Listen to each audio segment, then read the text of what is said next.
Sen uchun markaziy himoya u qadar begona emas. U asta-sekin shu pozitsiyaga moslashib boryapti. Uzatma amalga oshirildi. Xavfli zarba va gol! Barselonaning bayramini Alaves bugun birinchi daqiqadayoq buzmoqchi ekanligini ko'rsatdi. Agar ofsayd bo'lmasa bizda 50-soniyadayoq hisob ochilmoqda. Bugun bayram oson o'tmaydi shekilli. Bayramni nishonlash oson bo'lmaydi shekilli kataloniyaliklarga. Hamma shok holatda, muxlislar ham, futbolchilar ham, chunki ular ham kutishmagandi. Birinchi vaziyat, birinchi zarbadayoq gol o'tkazib yuborishni.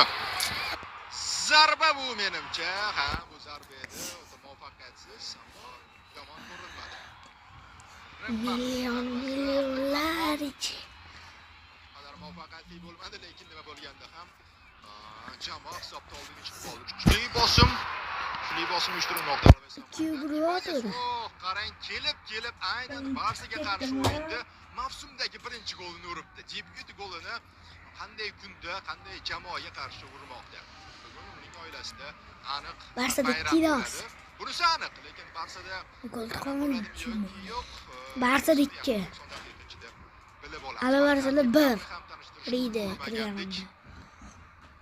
Yaxshi, boshlanishi yomon emas, har holda neytral muxlis uchun va vaqti mana shu vaziyatda pozitiv hisob olgan bo'lsa kerak. Ya'ni bugun yirikroq hisob olayotgan Barsa muxlislari bo'lsa kerak. Rafinha ligasi o'xshamadi. Biroz vaziyatlar sokinlashgach, endi Barselona to'p bilan Balde. Rafinha ikkinchi qavatga pas beradi, lekin Lewandowski negadir qochib ketdi. Biroz ortdan o'rniga keladi, chunki u olisroqqa uzatma kutgan ekan. Tarkiblar, demak, 3-raqamda Alejandro Balde, 24-raqamda Garcia. U bugun qanotda to'p suradi. Erik Balde esa o'zining chap qanotidan o'rin egallagan. Garcia o'ng qanotda. Casado 17-raqamda.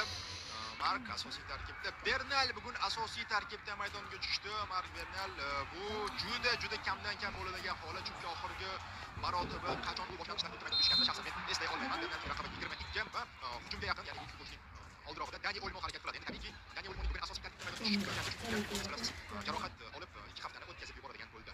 Bu albatta yoqimli holat emas, chunki Fermin super formada. Bu mavsum menimcha Barsaning eng yaxshi futbolchisi bo'lib turgan. Kam vaqtlarda kam imkoniyatlar, lekin bu mavsum fantastik o'yin ko'rsatayotgan edi. Hujumda esa o'sha mashhur trio, o'tgan mavsumda yondirib tashlagan, o'tgan mavsumning eng zo'r triosi deb bemalol aytib mumkin. Ular bugun va nihoyat asosiy tarkibda maydonga tushmoqda. Markazda Robert Lewandowski. Qanotlarda 11-raqamda Rafinha, 13-raqamda Bu ne hot?